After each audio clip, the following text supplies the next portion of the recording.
The ascent to the top of Bell Rock. And here we see Bell Rock from the west side.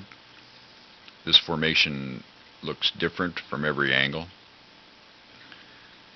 We're going to climb to the upper levels of Bell Rock. There's like a platform around that spire on the left with a lot of interesting rock formations at the top. And so that's where we'll go, to the base of that high spire on the left. We're going to go right up the middle there. You can see how Bell Rock is split from this side. We're going to go right up the cliff that you're looking at. It's quite a climb, but we won't go all the way to the top. It's a little bit too much. And here we have a little bit of a close-up look of the cliff that will actually be ascending. I'll point out that one little formation in the middle that's flat on top. When we are at the top and looking down, you'll be able to see that formation. It shows up quite well. And here's the crack that we climb in order to get all the way up. And unfortunately, the batteries on our camera were failing us, so we didn't get to videotape the climb up or the climb down. It would have been very entertaining. Just different views of Bell Rock, and of course in the middle right there, that's the top of Bell Rock. As I said, they all look different. All these formations look different from different angles. There it looks like a needle, but it's not quite that pointed at the very top. Okay, here's my friend Laird. He's giving it a try. He gets to the edge and he says, "Man, you've got to be kidding me. We're going to go on that trail?"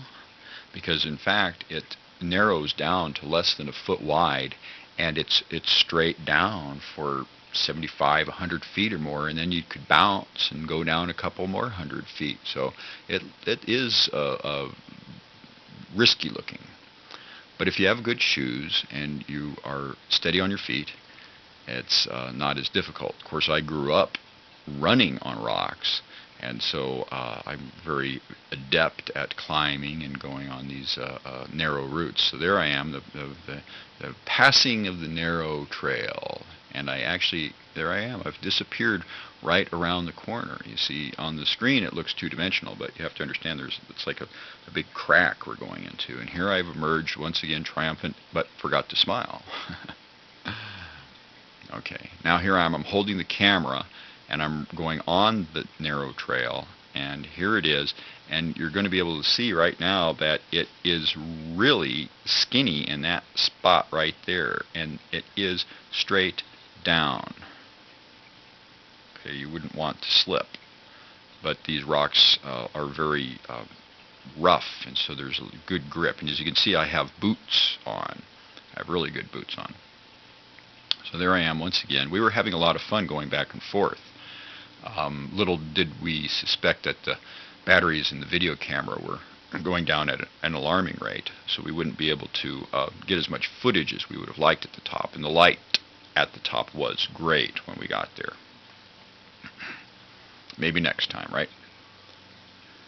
So here I am one more time, showing off a little bit for my hiking partner how easy it is, and I even had the opportunity to ham it up a little bit. Made it one more time. Okay, now we're at the top looking down. There is the top of Bell Rock. Okay, and we're looking off into the area of the village of Oak Creek, which is to the south. And there's a nice dome at the top, but it doesn't show up very well. I'm photographing it right now. And then there is Courthouse Butte. Okay, there's West Lee Mountain. The Chapel of the Holy Cross is down there, and off in the distance you would be able to see Airport Vortex. It's just so small you can't pick it out. And there we are looking up at the very top of Bell Rock, and now we're going to take the camera down, all the way down. It's kind of dramatic. That's what we just climbed up. And we came up the other side in this other crack and came up right there. And this is the top of Bell Rock. Thank you very much.